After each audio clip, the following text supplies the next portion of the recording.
The Cleveland Cavaliers just made a huge shakeup to their whole roster yesterday at the NBA trade deadline, as we all know. Now their roster just looks completely weird, and we have no idea if this team is even going to make the NBA Finals anymore. They will make the playoffs. We don't even know if they're going to make the NBA Finals. Today we're going to be talking about why the Cleveland Cavaliers have finally faced reality.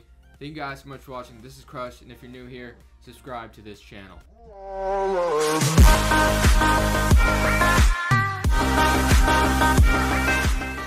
To be honest with you guys, yesterday was a crazy day. The Cavaliers just made a huge shakeup to their whole entire roster. No team does this. No team changes their whole roster at the midst of the season, especially a team that's considered to make it to the NBA Finals once again. And not that the Cavaliers won't do it. I mean, they have LeBron James, so obviously they always have an opportunity to make the NBA Finals. It just seems like it's more wide open now, in my opinion. But before we get into why I think the Cavaliers have finally faced reality, I want to talk about a few main points of the Cleveland Cavaliers. Isaiah Thomas and LeBron James' experiments clearly did not work. It just didn't work. Isaiah Thomas just hasn't played well with the Cavaliers. All he did was honestly cause drama for the organization. Those post interviews, he was just saying a lot of crazy things. He was blaming other players, telling other players they need to play better defense. And when Isaiah Thomas is one of the worst defenders in the entire NBA, he just caused a lot of drama for the Cleveland Cavaliers. So the Cavaliers did what they needed to do, and they traded Isaiah Thomas away. LeBron James and Isaiah Thomas just simply did not work out. When we first saw this trade, we thought this was a good trade for the Cavaliers because they got Isaiah Thomas coming off a great season from the Boston Celtics. Of course, it didn't work out that way. Isaiah Thomas did nothing to the Cavaliers besides cause a lot of drama. That's all Isaiah Thomas did for the Cavaliers, sadly, which is very sad because I thought Isaiah Thomas was going to help LeBron James out a lot. I was wrong. I think a lot of people were wrong about that. Isaiah Thomas just didn't fit with the Cavaliers, and him and LeBron James just didn't play well together. You could say it's because Isaiah Thomas was still injured, but you know, how much longer can we use that as an excuse? Now, dating back to this previous offseason when the Cleveland Cavaliers signed all these guys, they signed a bunch of players in the offseason. They got D-Wade and Derrick Rose for a total of $4 million just for those two players combined. And as a fan, I thought the Cavaliers were absolutely stacked. I thought this team was stacked, and I thought they had a legitimate shot at competing with the Warriors this season. You know, last year they just didn't match up well with the Warriors, honestly. It just didn't go too well. They lost in 5. Kevin Durant there obviously changed a lot, but they lost in 5. And when they come to this offseason and they trade Kyrie Irving, which they had to because Kyrie Irving wanted out, they got Isaiah Thomas and Jay Crowder, which I thought were two good quality players for the Cavaliers. It turns out that wasn't the answer at all. It was not. And they got D-Wade and Derrick Rose. Like I said, they signed those two, and I just thought this team just looked stacked. And I thought this team was stacked with depth, and I thought they were extremely good with all the depth they had. But then fast forward in the midst of the season, and this team is struggling like crazy. I'm not sure why this team was struggling. It just didn't work out well at all. This team was just struggling. A lot of arguments, a lot of drama, a lot of finger pointing, just a lot of things were happening. Maybe Jay Crowder and Isaiah Thomas just weren't good fits on this team at all. They kind of looked like the outsiders coming in. It's not like Isaiah Thomas and Jay Crowder wanted to be traded from the Celtics in the first place at all. And that's just what happened. And unfortunately, Isaiah Thomas and Jay Crowder just did not benefit in Cleveland at all. And they're finally out. Jay Crowder's with the Utah Jazz now. And Isaiah Thomas, of course, is with the Los Angeles Lakers, which we will see how long that will last because I feel like he might be bought out.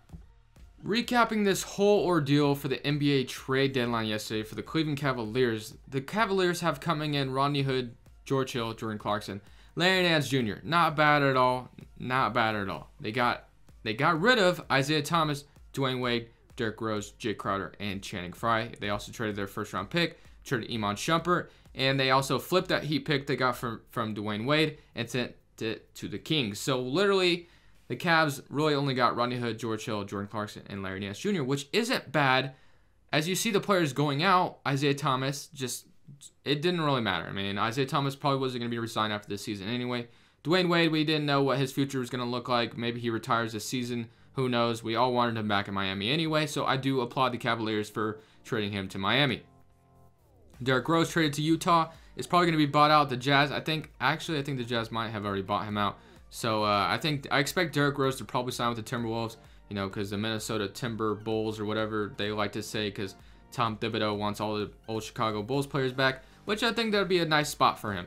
Jay Crowder to Utah Jazz. I think that's a solid pickup for the Jazz. Let's see how Jay Crowder works out there, and hopefully maybe he does work out there. And then Channing Frye with the Lakers. Obviously, he's probably going to just play for the Lakers this midst of the season, and then after this, he will, who knows, maybe retire. Channing Frye is up there in age, but expiring contracts. So the Lakers obviously just wanted expiring contracts. And the Cavaliers got Rodney Hood, George Hill, Jordan Clarkson, Larry Nance Jr. Honestly, not bad. Not bad for the Cleveland Cavaliers at all. They got Rodney Hood, quality player. I'm pretty sure he's on a contract year, so who knows what the Cavaliers are going to do with that. George Hill, for the future, it's kind of weird because George Hill is on a big contract. Jordan Clarkson, for the future, is awesome, and Larry Nance Jr. is also awesome. So the Cavaliers did get a little bit better. I feel like they just did a total revamp, and I applaud the Cavaliers for doing this in the midst of the season. The sad part is, though, the Cavaliers never, ever wanted to trade Kyrie Irving. They wanted to keep Kyrie Irving, but Kyrie Irving just didn't want to stay at all. He just wanted out, and a lot of people, there was a lot of rumors saying that Kyrie Irving even threatened to sit out the whole season if he was not traded, which I don't know if that's true or not. We can't really decide whether that's true because, you know, there's really no way of proving that. But honestly, if you think about it, the Cavaliers basically traded Kyrie Irving for Jordan Clarkson, Larry Nance, and the Nets pick. That's basically what the Cavaliers just did, or what they did. And honestly, if you think about it, is that really worth it at all? I mean, you can't really. It wasn't the Cavaliers' fault. They never ever wanted to get rid of Kyrie Irving. It's the hand they were forced to do. Kyrie wanted out. He just didn't want to play under LeBron anymore. And who knows? Maybe LeBron is just not a guy that's easily able to get along with. You're not easily able to get along with him. I mean, I'm not sure, but Kyrie obviously wanted away from him. So not sure what happened between those two. But Kyrie, I think, is doing great for the Boston Celtics. And after this trade, after all these trades, the Boston Celtics and Kyrie Irving must be smiling right now because they just saw the Cavaliers just get a lot younger. And who knows if Cavaliers can really make the NBA Finals anymore. Maybe that's why the Celtics didn't even make any moves at all. They're like, okay, Cleveland's getting worse. We can maybe make the NBA Finals now. And who knows how we'll line up against the Warriors. That would be interesting to see the Celtics versus the Warriors. I mean, any team against the Warriors other than the Cavs is all right. I wish the Warriors weren't going to make it, but obviously the Golden State Warriors most likely probably won't make the NBA Finals. It's just what we're going to have to see. Another thing is the Cavaliers got out of this trade deadline without trading their Nets pick, so that's a good thing for the Cleveland Cavaliers. They didn't trade the Brooklyn Nets pick, which they never wanted to do in the first place because they wanted that insurance for when LeBron James does leave. And honestly, after all these moves today, we're going to be talking about a little bit later in the video, or coming up here in a little bit. I think the Cavaliers and LeBron James are definitely parting ways this offseason. But the Nets pick is the future for the Cavaliers, along with Jordan Clarkson, Larry Nance. Who knows, maybe they resign Rodney Hood. And then George Hill will probably just be here for veteran presence. I'm not sure if they'll be able to flip George Hill after the season, or how well they want to keep, or how long they want to keep him. I'm not sure, but Cavaliers, out of the midst of all things, kept that Nets pick. After getting 4 players today, they kept the Nets pick. That's what the Cavaliers wanted to do. They never wanted to trade it, and they didn't. So applaud for the Cavaliers there. They have something going for them in the future when LeBron James does leave. And leading into LeBron James leading, this is my last main point I wanted to make on the Cleveland Cavaliers facing reality. The reality is the Cavaliers knew LeBron James wouldn't commit to them, and they were tired of waiting to see if LeBron James would. They just went and basically said, we're not going to make our decisions under you anymore. We're going to make our decisions for either if you stay or if you leave. So that way we'll be set up for when you stay or leave. So the Cavaliers definitely faced reality and finally figured out that LeBron James may be in fact leaving, and they finally went under their own decisions. They didn't go under LeBron James' decisions. They didn't go to LeBron James and say, hey man, should we trade Isaiah Thomas for Jordan Clarkson and Larry Nance Jr.? LeBron's like, no, don't do that. Cavaliers just didn't do that. They didn't go to LeBron James this time. So LeBron James is no longer basically a GM for the Cleveland Cavaliers.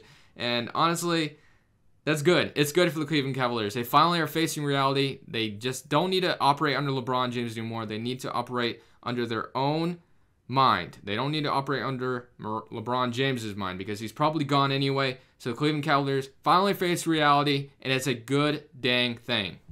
Other than that, guys, that's it for me. Smash that like button if you did enjoy it. If you're new here, hit that subscribe button. We do daily NBA videos. And thank you guys so much for your continued support. Let me know what you guys think of the Cleveland Cavaliers right now. What do you think about their roster, and how do you feel about them maybe competing in the NBA Finals or maybe even getting to the NBA Finals? Do you guys think they even have a chance anymore? They probably will with LeBron James still there. But other than that, guys, thank you guys so much for watching. This is Crushables, and I'm saying peace.